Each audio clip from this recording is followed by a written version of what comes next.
नमस्कार, हिमाचल समाचार में आपका स्वागत है। आज के मुख्य समाचार। मुख्यमंत्री ने मत्स्य उत्पादन बढ़ाने के लिए विभाग को आधुनिक तकनीक अपनाने के दिए निर्देश। राज्य सरकार मत्स्य पालन से संबंधित विभिन्न उपकरणों की खरीद पर सब्सिडी देकर किसानों को कर रही है सहायता प्रदान। वर्तमान प्रदेश सरकार के कार्यकाल में सड़क दुर्घटनाओं में हुई भारी कमी। सरकार के सड़क सुरक्षा सुधार के लिए उठाए गए कदमों से अनगिनत अमूल्य जीवन बचाए गए। डिजी लॉकर पर नागरिक केंद्रित सेवाओं के एकीकरण के लिए हिमाचल प्रदेश को पीपल फर्स्ट इंटीग्रेशन अवार्ड से किया गया सम्मानित। श्रीमती निर्मल ठाकुर ने मुख्यमंत्री से की शिष्टाचार भेंट। हिमाचल में 18,925 आंगनबाड़ी केंद्र पूरी कर रहे नौनिहालों की पोषण आवश्यकताएं। मुख्यमंत्री ने सभी सरकारी स्कूलों के बच्चों को पौष्टिक आहार उपलब्ध करवाने के लिए शुरू की है मुख्यमंत्री बाल पौष्टिक आहार योजना। और अब समाचार विस्तार से। मुख्यमंत्री ठाकुर सुखविंदर सिंह सुक्खू ने मंगलवार सायं शिमला में मत्स्य पालन विभाग की बैठक की अध्यक्षता करते हुए विभाग को मत्स्य उत्पादन की सेल्फ लाइफ बढ़ाने के लिए आधुनिक तकनीक अपनाने के निर्देश दिए। उन्होंने कहा कि राज्य सरकार इस व्यवसाय से जुड़े किसानों को लाभान्वित करने के लिए राज्य की नदियों और जलाशयों के किनारे नई हैचरी और कोल्ड स्टोर स्थापित करेगी। उन्होंने विभाग को राज्य भर में नए कोल्ड स्टोर स्थापित करने के लिए उपयुक्त भूमि की पहचान करने के निर्देश दिए। ठाकुर सुखविंदर सिंह सुक्खू ने कहा कि वर्तमान राज्य सरकार ग्रामीण अर्थव्यवस्था को मजबूत करने पर विशेष ध्यान दे रही है और इसमें मत्स्य पालन क्षेत्र की महत्वपूर्ण भूमिका है। उन्होंने मत्स्य पालन विभाग को किसानों की आय बढ़ाने के लिए उन्हें आधुनिक तकनीक और सहायता प्रदान करने के निर्देश दिए। राज्य सरकार मत्स्य पालन से संबंधित विभिन्न उपकरणों की खरीद पर भी सब्सिडी देकर किसानों को सहायता प्रदान कर रही है। उन्होंने कहा कि विभाग मत्स्य पालन किसानों को आधुनिक पद्धतियों, उन्नत बीज किस्मों और नवीन तकनीकों के बारे में जानकारी प्रदान करने के लिए जागरूकता कार्यक्रम आयोजित करेगा ताकि वे इस क्षेत्र में हो रही प्रगति का लाभ उठा सके। मुख्यमंत्री ने किसानों की आय बढ़ाने के लिए अगले सीजन से राज्य भर के बांधों और जलाशयों में मछली बीज भंडारण बढ़ाने की आवश्यकता पर भी बल दिया। उन्होंने विभाग को इस कार्य के लिए व्यापक स्तर पर तैयारी करने और अगले वर्ष के लिए बीज आवश्यकताओं का आकलन करने के निर्देश दिए।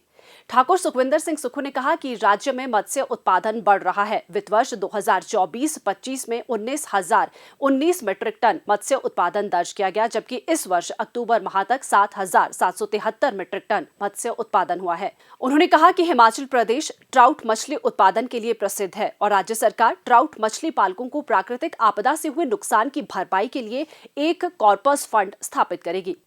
मुख्यमंत्री ठाकुर सुखविंदर सिंह सुक्खू के नेतृत्व में प्रदेश सरकार द्वारा सड़क सुरक्षा सुधार के क्षेत्र में किए गए निरंतर प्रयासों के सकारात्मक और उत्साहजनक परिणाम सामने आए हैं।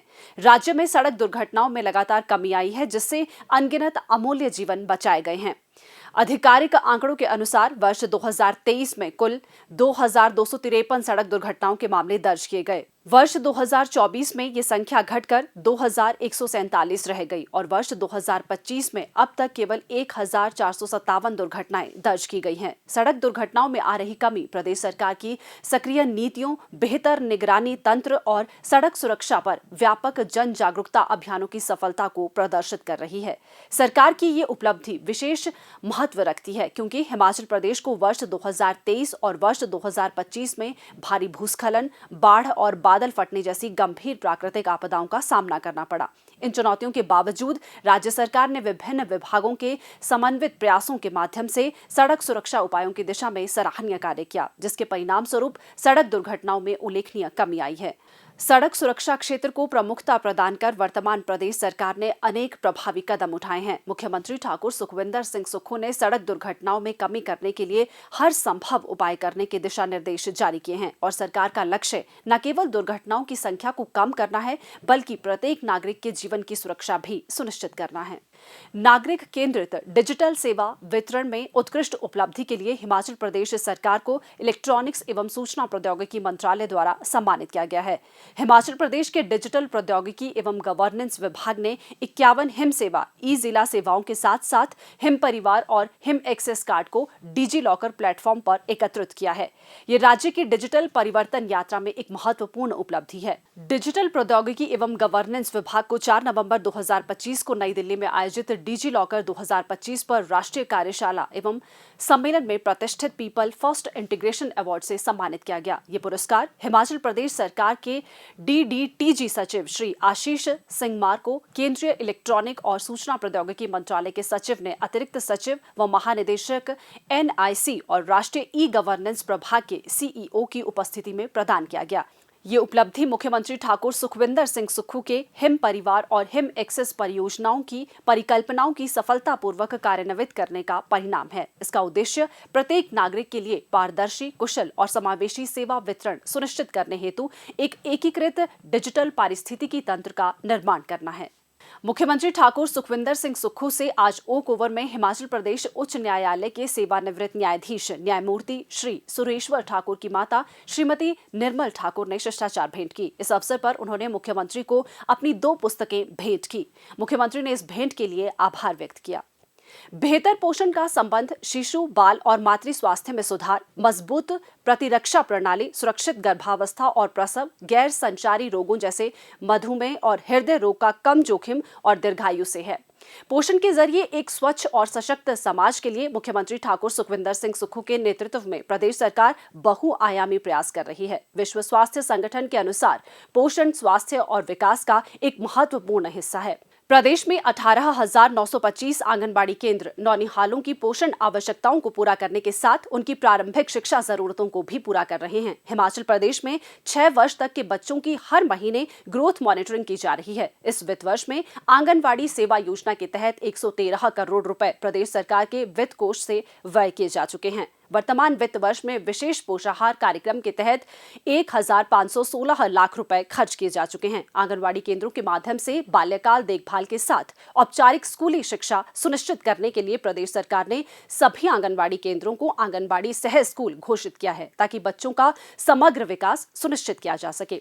इससे उनकी प्रारंभिक शिक्षा की मजबूत नींव तैयार होगी। महिला एवं बाल विकास मंत्रालय एवं शिक्षा मंत्रालय द्वारा जारी आंगनबाड़ी केंद्रों एवं विद्यालयों के लोकेशन के लिए जारी दिशा निर्देशों को अमल में लाने के लिए प्रदेश सरकार द्वारा शिक्षा सचिव की अध्यक्षता में राज्य स्तरीय संयुक्त कमेटी का गठन किया जा चुका है। प्रदेश के लिए स्वीकृत 1030 सक्षम आंगनबाड़ी केंद्रों में से जिला चंबा के लिए 100 आंगनबाड़ी केंद्र स्वीकृत किए गए हैं। प्रदेश में आंगनबाड़ी केंद्रों में स्तरोन्नत करने की प्रक्रिया जारी है। राज्य के सभी DPO, CDPO व सुपरवाइजर को स्टेट लेवल मास्टर ट्रेनर के रूप में प्रशिक्षित किया गया है। इन प्रशिक्षित मास्टर ट्रेनर द्वारा सभी आंगनबाड़ी कार्यकर्ताओं को प्रशिक्षण दिया जाएगा, जिसके लिए प्रशिक्षण सामग्री का मुद्रण करवाया जा रहा है। मुख्यमंत्री ठाकुर सुखविंदर सिंह सुक्खू ने सभी सरकारी स्कूलों के बच्चों को पौष्टिक आहार उपलब्ध करवाने के लिए मुख्यमंत्री बाल पौष्टिक आहार योजना शुरू की है। योजना के तहत राज्य के 15,181 सरकारी स्कूलों में पढ़ रहे 5,34,000 से अधिक छात्रों को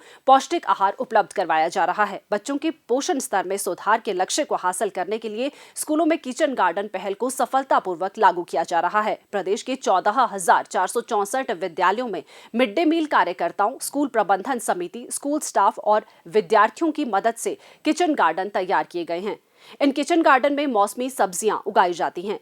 विद्यालयों के परिसरों के साथ साथ सीमित स्थानों वाले स्कूलों में बड़े कंटेनर, पॉट्स और बाल्टियों में सब्जियां और जड़ी बूटियां उगाई जाती हैं। किचन गार्डन में उगाई गई सब्जियों का उपयोग मिड डे मील बनाने में किया जा रहा है। इसके साथ साथ बच्चों को प्राकृतिक खेती से तैयार उत्पादों के महत्व के बारे में भी अवगत करवाया जाता है।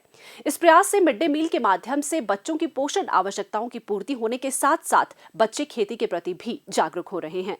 स्कूलों में कार्यरत मिड डे मील कार्यकर्ता बच्चों को पोषण के साथ प्यार परोसते हैं। कार्य के प्रति उनके समर्पण भाव को देखते हुए मुख्यमंत्री ने मिड डे मील कार्यकर्ताओं के मानदेय में 500 रुपए की बढ़ोतरी की है। इससे 21,115 मिड डे मील वर्कर्स लाभान्वित होंगे और अब उनको 5,000 रुपए प्रति माह मानदेय मिलेगा। पोषण युक्त आहार हर बच्चे का अधिकार है। संतुलित आहार बच्चों के शारीरिक स्वास्थ्य को आकार देने के साथ साथ उसे मानसिक और भावनात्मक रूप से भी मजबूत करता है। प्रदेश सरकार ने बच्चों को पोषण युक्त भोजन की उपलब्धता सुनिश्चित करने के लिए प्रभावी नीतियां और योजनाएं शुरू की हैं।